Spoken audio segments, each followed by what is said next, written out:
पर भगवान शंकर को धतूरा क्यों चढ़ाया जाता है? वो धतूरे का प्रमाण क्या कहता है?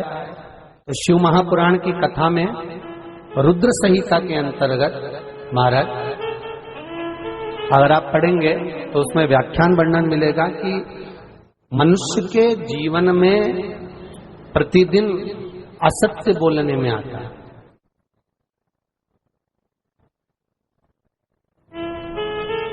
उसके मुख से कई बार असत्य का संबोधन निकल जाता है, झूठ निकल जाता है, असत्य निकल जाता है। तो हमारे यहाँ शास्त्र कहता है सबसे पहला धतूरा भगवान शंकर को अगर किसी ने समर्पित करा था तो ब्रह्मदेव ने करा था महाराज। और उसका भी प्रमाण है कि हर चीज का प्रमाण होना चाहिए। देखो कि आखिर भगवान के मंदिर के पीछे क्यों नहीं प्रणाम करते, तो उसका भी प्रमाण होना चाहिए। कि कोई आपसे पूछे तो आप बता तो सकते हो, केवल कथा के माध्यम से नहीं, आप उसको बता सकते हो कि ये कारण है। आप चंदन चढ़ा रहे हो तो उसका कारण बताना पड़ेगा कि ये चंदन क्यों चढ़ाया। चावल चढ़ाया तो उसका कारण बताओ कि अग्नि पुराण में लिखा है कि अक्षत की महत्वता क्या है।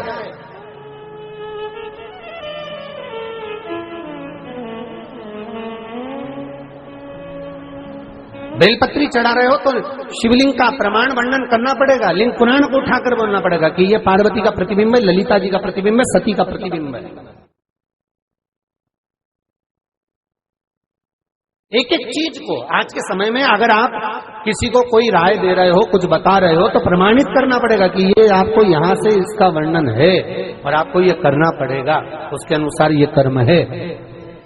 तो शंकर भगवान को सबसे पहला धतूरा भगवान ब्रह्मा ने चढ़ाया था। जिस समय भगवान ब्रह्मा का सिर कट चुका था, अभी आप आगे कथा सुनेंगे, ब्रह्मा का जब सिर कटेगा उसके बाद जब वो स्तुति करेंगे तो देखो भगवान शंकर को प्रसन्न करने के लिए धतूरा चढ़ाएंगे। शिव जी उनको कहते हैं ब्रह्मदेव, ये धतूरा आपने मुझे चढ़ाया है। और क्यों चढ़ाया? क्योंकि आपने असत्य बोला था, उस असत्य को नष्ट करने के लिए आपने मुझे धतूरा समर्पित करा। इसलिए हिंदू धर्म में नियम है, महीने भर में, 2 महीने में, 4 महीने में, 6 महीने में, साल भर में, 2 साल में, 1 साल में कम से कम 1 धतूरा शंकर भगवान को समर्पित करना चाहिए।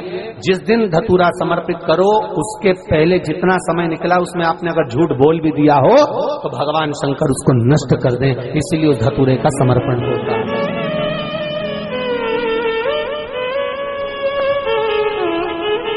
एक हमारे हिंदू धर्म में सबसे बड़ी बात है कि प्रायश्चित बहुत क्रम है महाराज। प्रायश्चितता का भाव बताया कि आप ऐसा करोगे उसके साथ ऐसा हो जाएगा, तो उसका प्रायश्चित ये है, आप कर सकते हो उसका प्रायश्चितता का भाव आप अमल कर सकते हैं, आप स्मरण कर सकते हैं।